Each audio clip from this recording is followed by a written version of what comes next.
this is something that I'm really into. This is something that I came across in I think my first term at Bible college, and it really grabbed me, and I ended up writing quite a couple of essays bringing this out, and I really got into it. And it seemed to fit in with what we've been talking about the Sermon on the Mount. One of the Beatitudes is, "Blessed are those who hunger and thirst for righteousness, for they will be filled."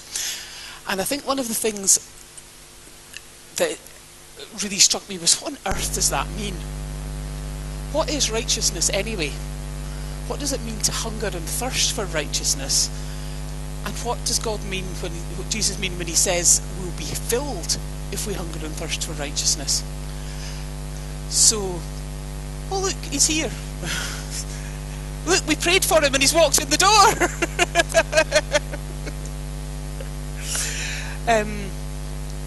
So I thought I would try and talk about this morning, and also put in a practical application about what this could possibly mean, what it can mean for us personally, what it might mean for us as a church. Righteousness and justice often come together in the Bible. In the Beatitudes, it's those who hunger and thirst for righteousness. Elsewhere, I'm sure this is a verse that people are familiar with. Let justice roll on like a river, let righteousness like a never-failing stream. I think this is wonderful. And I feel that lots and lots of places, I haven't looked up all the different instances, but over and over again, the Bible links righteousness and justice. And when I began to see that righteousness and justice came together, I began to think, well, what does righteousness mean? What does justice mean? Why are they linked? Why do they come together? So let's start by looking at what they mean. Righteousness, I looked this up in an ordinary secular dictionary, and it said it's the quality of being morally right or justifiable. It means that you are doing something that is right from a moral point of view, or it means that it's something that you can give a really good reason for, that it actually is important. It means something, that it's good for you and for the world around you. In Christian terms, or in biblical terms, it's used when it's talking about the covenant between God, Yahweh, and his people, Israel. That God acts in a righteous manner towards his people, and the people are therefore supposed to act in a righteous manner. Because God is righteous, they must also act in a righteous way. So acting in a morally justifiable way, which in terms of the Old Testament is following law. And that was really important. It's about a relationship with God. It's God is righteous, therefore we should be righteous. But interestingly, although it's about the covenant between Israel and God, traditionally in sort of Protestant biblical interpretation, good old solid Bible study and all that kind of stuff that we're supposed to do, it's a very individualistic characteristic. It's about being a righteous man before God. There's very little is written, not in biblical terms, but very little is written in all the great books and other interpretations of the Bible. Things like Luther and Barth and all these people who really wrote huge amounts of things that we learned from, and it is our tradition as Christians, tend to write about righteousness as being a thing for you. We're not to be a righteous people, you have to be a righteous person. And that's the important thing.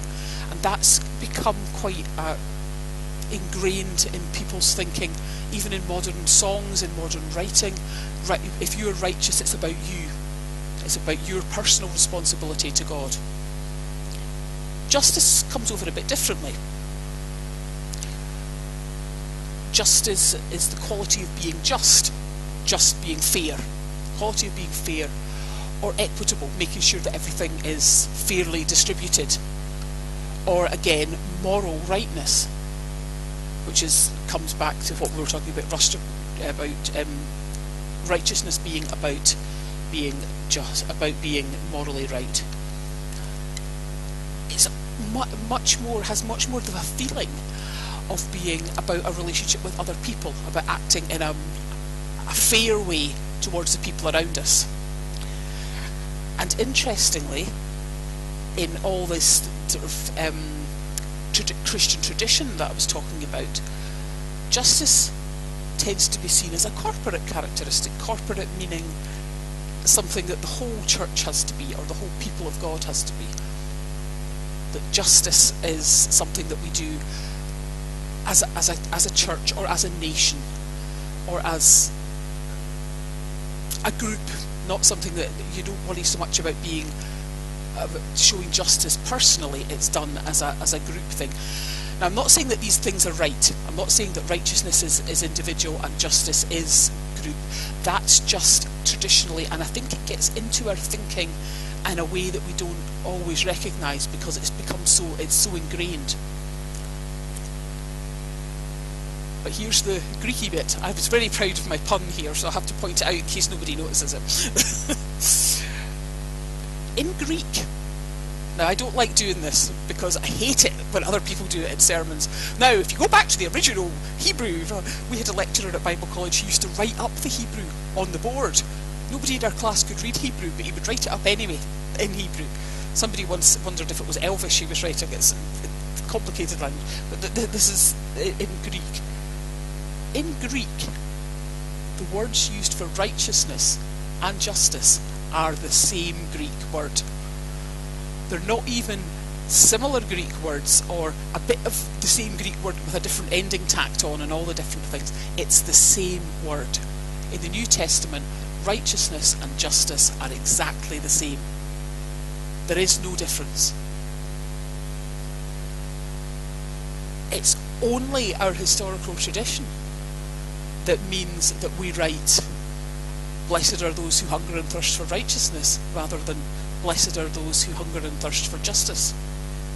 It's only tradition. There is no... I went and asked several different lecturers at Bible College, is there a difference? What is the difference? And they all said, no, there is no difference. It's only because of the way that it was translated when the Bible was first translated into English that makes it different. So, at that point we were thinking quite a lot about going to Latin America. So I had my Spanish Bible, so I went and looked it up. And in Spanish, there's no difference. The word is justicia, and it's in both for righteousness and for justice. And I wanted to ask the French speakers, is it a different word in French, or is it the same word? It's the same. It's the same word. Yeah, there you go. So it's the fact that we have this thing that righteousness and justice are somehow different. It's a peculiarly English-speaking way of looking at things. So that's what I'm saying. It's the same word in Spanish. It's the same word in French. So what? So what? What does it mean to hunger and thirst after righteousness? And do we think about it differently if we say we hunger and thirst after justice? Does that make a difference to the way that we think about it? I would argue that it shouldn't make a difference. That righteousness and justice are the same thing. That our behaviour to God and our behaviour towards others should be the same. Should all be taken in together. And there should be no difference. The Beatitudes say, blessed are these who hunger and thirst after righteousness, for they will be filled. Filled with what? What does that mean? I tried to read up on this. I had a great chat with Jürgen about it because he tends to know these things. And in the prophets it talks about people crying out for justice or crying out for righteousness in the nation, and how God fills people when they ask him for justice is by showing justice. is by there being an outpouring of justice, of God's justice.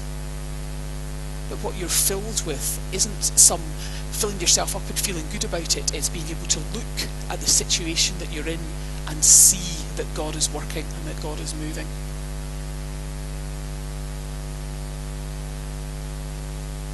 So, if we can be filled, if we have hunger and thirst for righteousness, and we can be filled with it, what does that mean about it? What do we do? What are the things that we can do in order to hunger and thirst for righteousness and to be filled by seeing God's justice and righteousness poured out? There are two main things. It's not a 3-point sermon, it's a 2-point sermon. There are two main things you can do.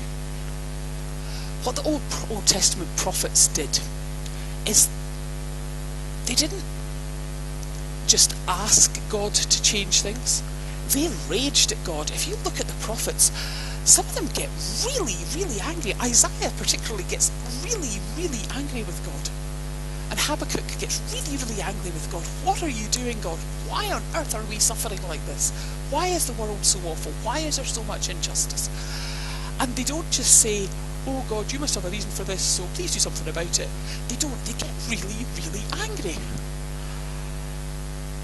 And the reason that they get really, really angry is that just injustice in the world doesn't come from God and isn't the way that God planned the world to be. And that it's actually all right to get mad. It's actually all right to get really, really angry and to shout at God and say, for goodness sake, do something about this. It's not just, but to pray not just with words or with just generally, but to actually genuinely, passionately feel that something is wrong. That is okay. And that God acts because he feels our passion. God wants to feel our passion for justice as well. God has a passion for justice, and he wants a passion for justice in his people. So that's one thing. You can pray, and you can really pray, and you can really tell God how cross it makes you. Because somebody once said to me, God's a big boy, he can take it. If you're angry about injustice or pain or suffering or anything, it is okay to be cross, and it's okay to really wrestle with God over these sorts of things. The other thing that you can do is do something. Do something, however small, to change the situation. This quote here, you can't always change the world, but you can change the world around you, comes from my mother-in-law. She used to say that to Jürgen when he was younger, when he would get really cross with it. That's his right, isn't it? When he would get really cross with the injustice in the world, as only teenagers can. Is you can't change the world, but you can change the things that are just round about you, wee things here and there. When I was at church as a teenager, my minister used to quote this saying, which actually comes from an ancient Catholic mystic. You should pray as if prayer was the only thing that worked, and then you should work as if work was the only thing that worked. And that I hadn't heard it for years, and I guess that was another thing that came back in sort of recent years when I was looking into this. Pray as if prayer was the only thing that worked. Rage at God. Really, really get into there with your prayers. But then work as if work was the only thing that worked. Now I want to put this into some kind of little context, and as an example of what you can do, something that we can do. This is something that I'm really passionate about. I've brought it up with the church leadership a couple of weeks ago. It's something that we maybe think about as a church as well. You all know, I think, that Jürgen and I had a long time ago hoped to go to Latin America. Obviously that isn't possible for us now, and the country we really, really were interested in was Guatemala. When we first spoke to you, we were looking at Venezuela because Guatemala was out, but our original place we really wanted to go was Guatemala. I first went there in 1993. I was 22. That's more than half my life ago, which terrifies me. It's a very broken country. It's had years and years of civil war. coups and governments being overthrown. There was a civil war in the 80s where 200,000 people died. It's a very divided country, and I'm sure now that I think at the last time I read anything about it, there were 37 different languages spoken, and Spanish is the language that combines it, but there's lots and lots and lots of different little ethnic groups, little Mayan groups, who have their own languages. It's about twice the size of Scotland. It's got 14 million people, and what it's really, really well known for, does anybody know what Guatemala is known for producing? What's its biggest export? Anybody got any idea? Coffee, yeah. The second, despite the fact it's only twice the size of Scotland, it's the second biggest exporter of high quality coffee in the world. What's it like to work as a coffee picker in Guatemala? It's pretty awful. Now, this is going to come up quite small, so I'll read it out. Of the coffee pickers, who are mainly the small ethnic groups who live in the north and the east of the country, the west of the country, sorry, 56% of them live in poverty. That's living under the living wage in Guatemala, and 20% in extreme poverty. That's 20% of them are living on under $1 a day. Their housing is atrocious. It's poor, it's unhealthy, it's insecure. You can't, they can't keep their possessions safe. There are a lot of earthquakes, so things tend to fall down. Getting your hands on building materials are almost impossible. No access to healthcare, and no time off to go. If you take time off to go, and that could be a day's walk to get to the doctor, a day's wait to see the doctor, pay to see the doctor, and then a day's walk home. You don't get paid for any of that time, and in fact you could lose your job while you're gone. Chronic malnutrition. 49% of the entire population, coffee picking population, are malnourished. They don't own any of their own land, they've got no land to grow their own food on. 85% of children under 5 are malnourished in some way within that population. No access, or very little access to education at all. And no job security. Like I said, if you go to the doctor, you lose your job. Sometimes you're employed on a daily contract for one day, and you don't know if you've got a job for tomorrow. You're really lucky you get a week at a time. This is a bit what it's like. That would be a fairly typical housing situation for a coffee picker in Guatemala. That would be that's not a great picture, but that would be the interiors, cooking on open fires, terrible problems with air pollution, children with asthma and lung diseases because of the pollution within the houses. No children in education, children working in the fields, children as young as 6, and the landowners will employ, it's mainly women who do the job, and they'll employ the women and expect them to bring their children, and will only pay the women, but expecting as much work as the woman and her children can do. It can be a little bit different when you look at fairly traded coffee. It does change things. The plantations aren't run by some big guy who owns all the land. They tend to be run as cooperatives. All the people have little bits of land which they put together, and they plant the coffee and work together. Wages are doubled, or not, if not tripled. The minimum agricultural wage is supposed to be $2.50 a day. Some people can earn somewhere between $7 and $10 a day if they're working on a cooperative. Children tend to be in education, schools are built, people have land available on which to grow their food, and there is improved nutrition because people have land to grow their food on, improved housing because they own the land so they can build on it, they have more money to build the houses with, and because it's run as a group effort, people can get time off to go to the doctor, or it's easier to bring maybe a mobile health clinic or something in to deal with people's health needs. So you can build houses. And the houses are also designed, you can see the hollow bricks and things like that, that they don't fall down in earthquakes.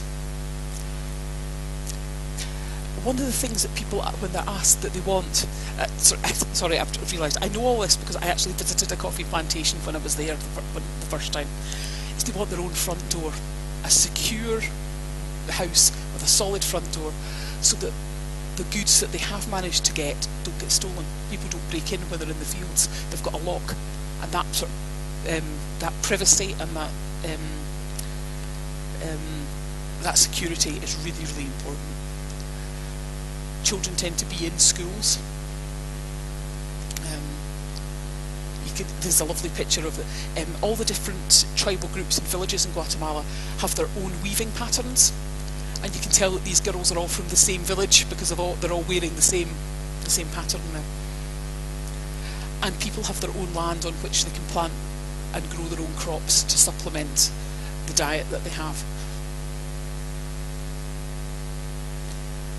This comes about because of fair trade stuff. Now, I'm sure, surely there isn't really anybody much in here who hasn't seen the logo. Fairly traded coffee pays 2 or 3 times the salary, is dealt with, means that people are dealing directly with the exporters. It's not having to go through lots and lots of different layers. The coffee prices are low at the moment. Non-fairly traded coffee sells from the plantation about 70 cents a sack. That's just the raw beans before anything's done to them. Fairly traded coffee is selling at about $2.30 or something a sack. So an awful lot more money is going, and it isn't going through lots and lots and lots of middlemen. Therefore, the money is going directly to the people who grow it. There's an option, there's a thing you can do, which is to become certified as a fair trade church. In order to do that, you have to use fair trade coffee for your tea and coffee, fair trade tea, fair trade sugar, and try and with anything else like fruit that you use or biscuits and things, try to use it. You don't have to, but tea, coffee and sugar are the things that they insist on. I think that's worth a go, and I think it's something we should maybe talk about as a congregation at some point, if it's something that we feel that we could do. It isn't just, yeah, sorry? Yeah.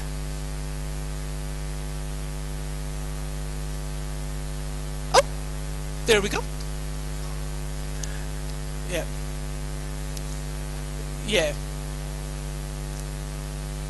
Yeah. Yeah.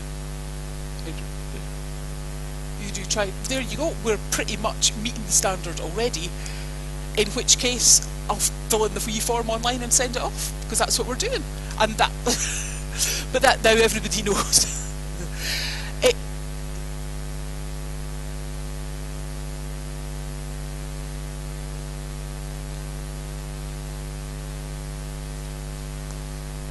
Chocolate, dairy milk, hooray! Is fair trade, which is a great thing. Jurgen's just waiting for the day that they make Terry's chocolate orange fair trade, I think. It doesn't just benefit people in Guatemala, people throughout Latin America, throughout Africa, in southern Asia, all benefit from this as well. You can get tea, coffee, sugar, chocolate, some spices in the co-op, things like cinnamon and nutmeg and things like that.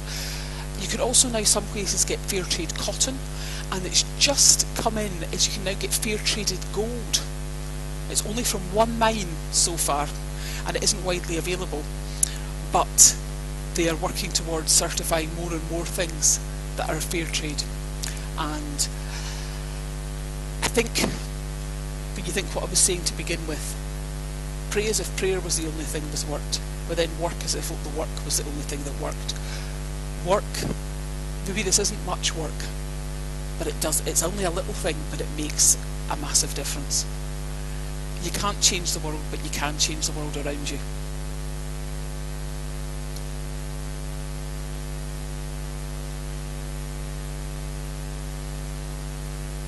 by changing the coffee that we drink, or the tea, or the sugar that we put in it, you're not making a massive difference. But what you are making a massive difference to some people. You're also making a difference in your own heart and in your own mind. You're moving towards thinking about justice and righteousness in the way that God thinks about it. Now, I'm not saying, and I didn't want to say any of that in blaming anybody for the way that we do it. I know fair trade stuff is slightly more expensive. I know that people have different ways that they work towards God's righteousness and justice. I just wanted to share with you a thing I'm really passionate about. Maybe it's because I'm a geography teacher and this is a great thing to do with 13-year-old kids because they really understand it. I don't want anybody to feel bad about it. I don't want anybody to feel like I'm lecturing you or telling you what you have to do. It's just one small step that we can take. I really don't feel able to pray at this point, because I've got myself all excited. I wondered if somebody would like to pray to finish off for me, please. What? Okay, I'll pray.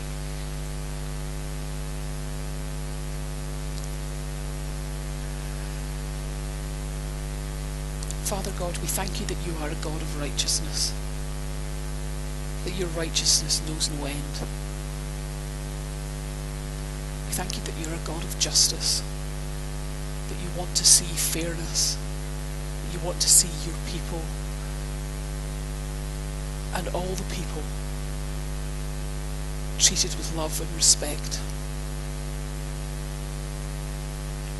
That you don't want to see the massive inequalities in this world. But that's not the world that you designed, it's not the world that you wanted. We thank you that you've given us the abilities to change the world around us. That you've given us the ability, the opportunity in our personal lives, in our own families, in the causes that we support, in the charities or the organisations that we feel are important to us, as a corporate church body, as the people of God, that you've given us a chance to do some of your work, to take a step closer to making the world the way that you wanted it to be.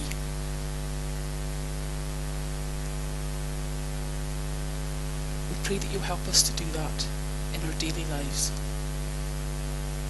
that we will be